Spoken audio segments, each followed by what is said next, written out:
Hey everyone, and welcome back for another deep dive.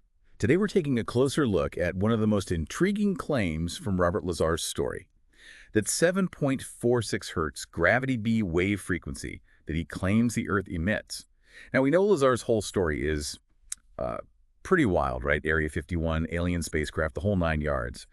But here's the thing about this specific frequency claim. It's testable. We can actually dive into the science and see if it holds up, completely separate from whether we believe Lazar's overall story. And just imagine if we can validate that 7.46 hertz number independently, well, it would make the rest of his story really hard to ignore, wouldn't it? Absolutely. And what makes this even more fascinating is that this frequency, it isn't something you'd just stumble across in your typical physics textbook. Back in 1989, when Lazar first made this claim, it was completely out there. So it's not like he could have just pulled that number out of thin air, right? What are the odds of just randomly guessing the exact frequency of Earth's supposed gravity B wave? Pretty slim, to say the least. That's why we need to approach this with a fresh perspective. We need to go beyond even Einstein's general relativity. Oh, okay. So we're venturing into some serious theoretical physics territory here. Exactly. Think of it this way.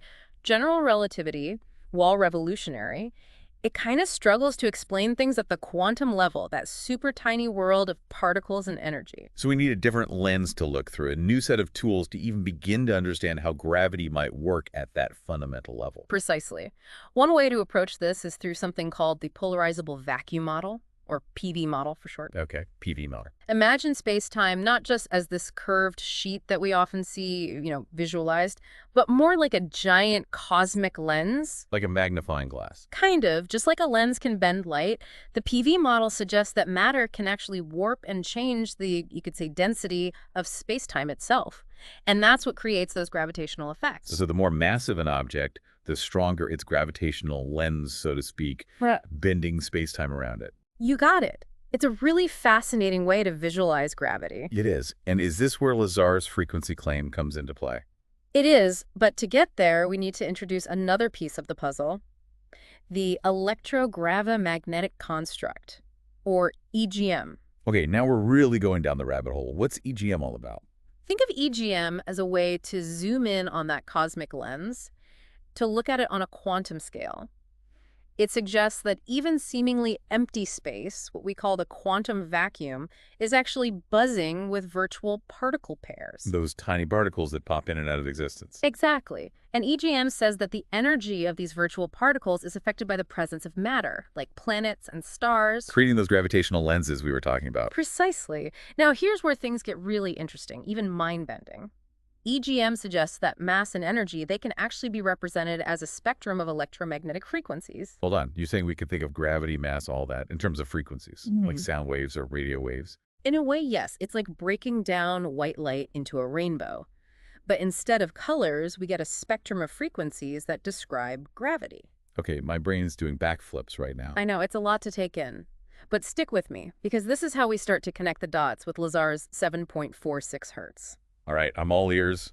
Lead the way. Remember that EGM idea of representing gravity as a spectrum of frequencies? Yeah, like a cosmic orchestra with every object playing its own tune. Exactly. Well, the math behind EGM allows us to actually calculate these frequencies. There's an equation called the quantized PV frequency spectrum, or OPV for short. Okay, so we have an equation, but how do we use it to find Earth's gravity B wave frequency? Here's where a concept called gravitational similarity comes in. It's basically a way to figure out how many frequencies we need to account for to capture most of an object's gravitational effect. So it's like saying, okay, to understand Earth's gravity, we only need to listen to these specific notes in the cosmic orchestra, not the entire symphony. That's a great analogy. And the surprising thing is, calculations show that a whopping 99.9% of Earth's gravitational effect can be described by just the first 415 harmonic modes or frequencies. So almost all of Earth's gravity boils down to these 415 specific frequencies. Why 415, though? Is that some, like, magic number? That's a question we'll tackle in a bit. For now, let's focus on what happens when we use those 415 frequencies to calculate Earth's theoretical gravity B wave frequency. Okay, drum roll, please. What do we get? We get 7.43 hertz. Wait a minute, 7.43, that's incredibly close to Lazar's claim of 7.46 hertz. Exactly. It's a difference of just 0.37%. Or to put it another way, 99.64% similar. So using a completely independent framework rooted in theoretical physics, We arrive at a value that practically validates Lazar's claim. You're telling me this isn't just some elaborate coincidence. It's pretty remarkable, isn't it? And it gets even more interesting when we apply the same equation to other celestial bodies. You mean we can calculate these theoretical frequencies for other planets, stars, even black holes? Absolutely. Each celestial object has its own unique gravitational fingerprint, so to speak, based on its mass. Think of it like a cosmic symphony, with each celestial body playing its own distinct note. Okay, mind officially blown. This is huge EE. It's like a giant puzzle piece just fell into place for Lazar's story. But hold on, we still need to address that question of why 415 harmonic modes seems to be the sweet spot. Why not go further, try to capture even more of Earth's gravity by including more frequencies in the calculation? That's a great question, and it leads us to another fascinating concept called the spectral power amplification factor, or PAF for short. Okay, so this PAF thing, the spectral power amplification factor, you were saying it has to do with why Lazar stopped at 415 harmonic modes when calculating Earth's gravity. Exactly. Think of PAF as a measure of how much energy it would take to amplify or boost the signal of a specific harmonic mode. So like if we had a giant cosmic mixing board for gravity, PAF would tell us how much we'd need to crank up each slider to get the effect we wanted. Yeah, that's a great analogy. And here's the catch.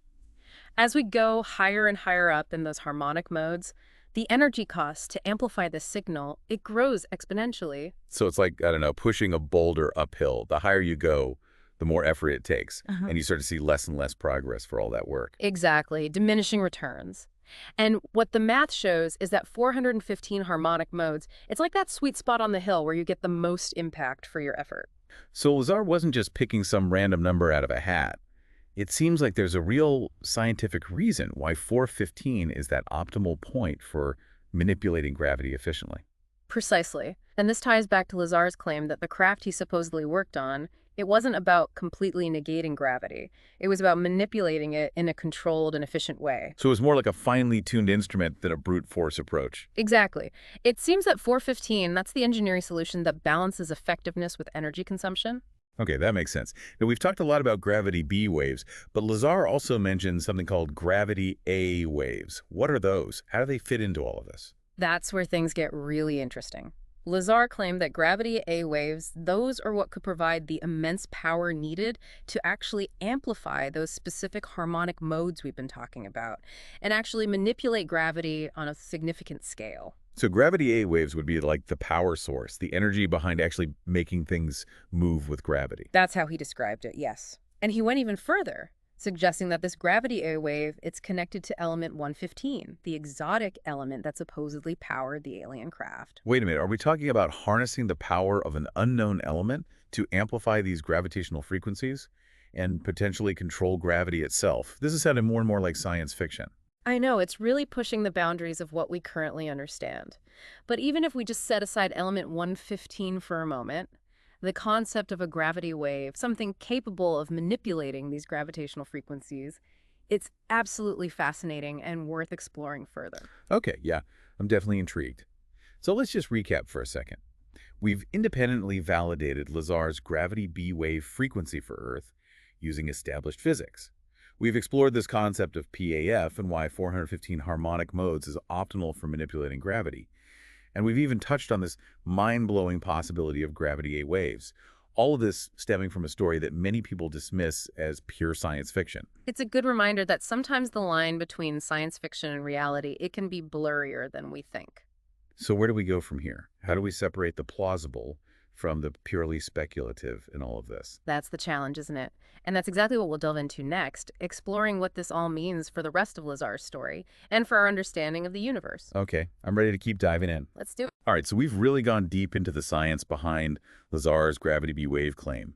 We've crunched the numbers, and we've seen how that 7.46 hertz frequency actually checks out when we use a completely different framework than what he originally described. It's pretty mind-blowing to think that something so many people dismissed as, pure science fiction actually has a basis in theoretical physics. But now we come to the really tricky part. How do we reconcile this scientific validation with the fact that, well, the source of the claim is Robert Lazar, the guy who tells this whole wild story about working on alien spacecraft at a secret base hidden near Area 51? It's a lot to wrap our heads around, you know? It really is. And I think it's important to remember that while we validated this one specific claim about the frequency, it doesn't mean we can just assume everything else Lazar has said is true. We can't just jump to the conclusion that because he was right about the 7.46 hertz, he must also be telling the truth about alien technology and government cover-ups. Right. We can't let the excitement of this one validation cloud our judgment about the rest of his story. Exactly. We need to apply that same level of scientific rigor and critical thinking to all of Lazar's claims, not just this one. So where do we even begin with that? How do we sift through the extraordinary and the outlandish, especially when we're dealing with something as potentially groundbreaking as this? Well, I think the key here is to focus on what's testable. What other elements of Lazar's story could we potentially investigate scientifically? For example, he talked about element 115, this exotic element that supposedly powered the alien craft. Right. Element 115. Well, element 115, which is also known as moscovium, has actually been synthesized in laboratories here on Earth. Now, it's extremely unstable, it decays incredibly rapidly, but its existence isn't really in question anymore. So we can't just dismiss element 115 as pure fantasy anymore. Exactly. Now, whether it has the properties that Lazar claimed, well, that's a whole other question that requires a lot more research. And what about the propulsion system he described? The idea that these hypothetical craft could actually manipulate gravity to travel. Is there any scientific basis for that at all, or is it just pure speculation at this point? Well, it's important to remember that our understanding of gravity is constantly evolving. Even the validation of Lazar's gravity B wave frequency, which is based on the polarizable vacuum model and that electrogravimagnetic construct we talked about.